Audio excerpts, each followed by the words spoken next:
love playing bass. I love, you know, everything about it.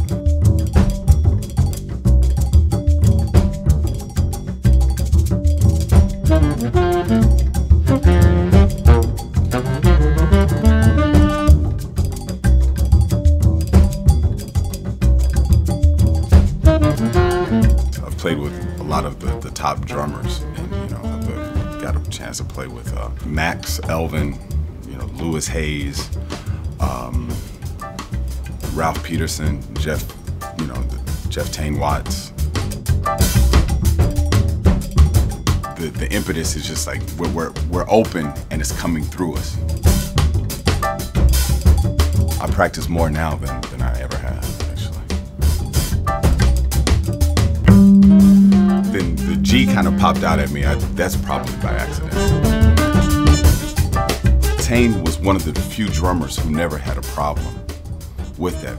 You know, it's like when I would come up and say, man, I have this groove, where do you feel this, you know, and it'd be, man, that shit would be all over the place. You know, not to disparage any drummers, I love you all. I'm blessed and have the luxury to be involved with him. You know, he's a dear friend, a brother of mine, and the connection is just there. You really didn't have time to lug around an amp, and it was frowned upon, you know, to have an amp. So you would be playing these places that are probably comparable to this size, and you had to basically compete, you know. So that was kind of my initial foray into full-time playing the double bass. It was greatly influential. I mean, you know, painful as all hell.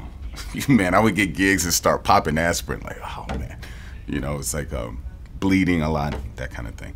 As a jazz bass player, you get into the habit of permutating things all the time, you know, always changing, always evolving. And to play something over and over in a deliberate fashion, you know, that has really good time. I mean, the value of the time sinks into you. One, check out Jimmy Blanton and Walter Page, and check out how they in the early 40s swung a big band with such intensity.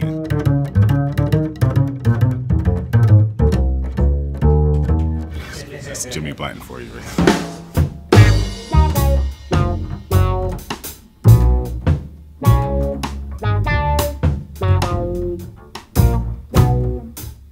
I lay it real back, and that's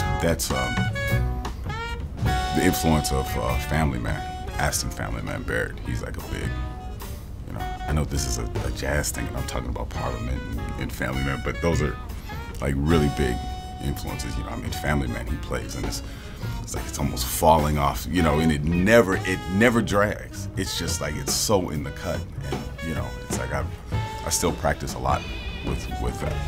I didn't write it out to be a 6-bar thing, or you know, a bar of 2 in there. It just kind of happened, and I can probably attribute a lot of that to playing Tane's music and you know, not feeling relegated to have, you know, 4 8-bar phrases.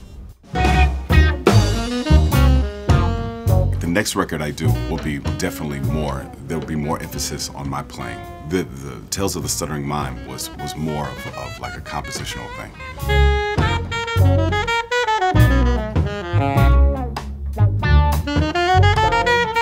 Tales of the Stuttering Mime.